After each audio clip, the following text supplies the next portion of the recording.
شیخ احمد یاسین رحمت اللہ علیہ مفلوج تھے.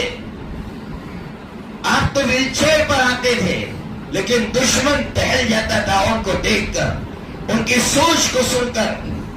شیخ احمد یاسین رحمت اللہ علیہ نے فلسطین کے نوجوانوں سے کہا اگر فتح چاہتے ہو دین کام کر لو, دنیا تمہارے سامنے جھک کر آئے گی. دنیا حیران تھی کہ یہ بڑھا کیا بول رہا ہے. جس قوم کے پاس مارنے کے لیے غلیل نہیں ہے اس قوم کے نوجوانوں سے یہ بڑھا کہہ رہا دین کام کرو انقلاب آئے گا. آپ کیا کام کرے؟ نوجوانوں نے پوچھا. کہا پہلا کام مجھ سے وعدہ کرو میرے ہاتھ میں ہاتھ دے کر ایک بھی نوجوان بے نمازی نہیں رہے گا. آج ہم سمجھتے ہیں کہ اس طرح انقلاب آ گیا. دنیا کی سپر پاور طاقت صلح کرنے کے لیے تیار ہوئی, ایسے ہی تیار ہوئی. ہمیں ان کا لباس نظر آتا ہے جو وہ پینٹ شرٹ میں ہے, ہمیں ان کا کردار نظر نہیں آتا, ہمیں ان کا ایمان نظر نہیں آتا. کہا میرے ہاتھ میں ہاتھ دے کر وعدہ کرو کہ 100% نمازی رہیں گے نوجوان. نوجوانوں نے ایسا وعدہ کیا کہ جب ان کے مکانات گرا دیے گئے پچھلے سال رمضان کے مبارک مہینے میں, ہر نوجوان نے ایسا منظر دیکھا کہ ملبوں پر کھڑے ہو کر اوپر ہوائی حملے ہو رہے ہیں لیکن ان نوجوانوں نے ملبوں پر کھڑے ہو کر نمازیں پڑھی. 100% نمازی کا تیار ہے. نمبر 2, کہا میرے ہاتھ میں ہاتھ ڈال کر وعدہ کرو کہ ایک بھی نوجوان بے حافظ نہیں رہے گا, قرآن کا حافظ ہو جائے گا. نوجوانوں نے کہا تیار ہے. اللہ اکبر, آج وہاں 100% نوجوان قرآن کے حافظ ہیں. آپ کہیں گے کوئی دلیل دو. میرے پاس پڑھنے والے ایک مفتی صاحب ہے, مفتی عفیف صاحب, اسکاٹ لینڈ میں رہتے ہیں. وہ پچھلے سال وہاں گئے, فلسطین جا کر آئے, بیت المقدس جا کر آئے.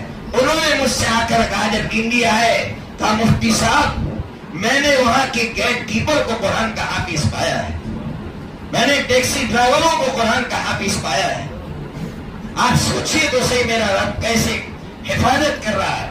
شیخ نے یہ جملہ کہا تھا, عربی میں یہ جملہ کہا تھا استثناء بحفظۃ القرآن, کہ ہم فتح حاصل کریں گے قرآن کے حفاظ کے ذریعے سے. تو آج وہاں اتنے حفاظ ہیں, ہر نوجوان قرآن کا حافظ ہے. اور ایسی صورتحال جو ہمارے سامنے تھی, ایسی ہنگامی حالت کہ لوگ کچھ نہیں ہے رہنے کے لیے, بس ایک خیمہ ہے. اب ان کو جب کہا جاتا ہے کہ یہاں بمباری ہو رہی ہے, وہاں سے بھاگتے ہیں, وہاں سے دوسری جگہ بھاگتے ہیں. حضرت مولانا خلیل الرحمان سجاد نعمانی دعوت برکاتہم کا بیان ہے کہ 21,000 لڑکیوں نے قرآن مجید حفظ کیا ہے. 21,000 لڑکیوں نے قرآن مجید حفظ کیا ہے. کیسی قوم ہوگی؟ اور تیسرے نمبر پر جو جملہ کہا ہے میں ہر جگہ سنا رہا ہوں تاکہ میرا نوجوان اپنے سینے پر لکھ دے اس کو. شیخ نے اپنی قوم سے یہ کہا کہ سنو, کوئی بھی قوم افراد کے گھٹنے سے نہیں ہارتی ہے, سوچ کے گرنے سے ہار جاتی ہے. کیا تاریخی جملہ کہا ہے پتہ نہیں آپ کو سمجھ میں آیا نہیں آیا, اچھل پڑتے اگر آپ کو یہ جملہ سمجھ میں آیا ہوتا تو. افراد کے کم ہونے سے کوئی قوم نہیں ہارتی ہے. شیخ نے کہا سنو, افراد کے گھٹنے سے کوئی قوم گھٹتی نہیں ہے. انہوں نے اس کو ایسا پکڑ لیا, ایک گھر کے 92 افراد شہید ہوئے تھے, ایک گھر کے.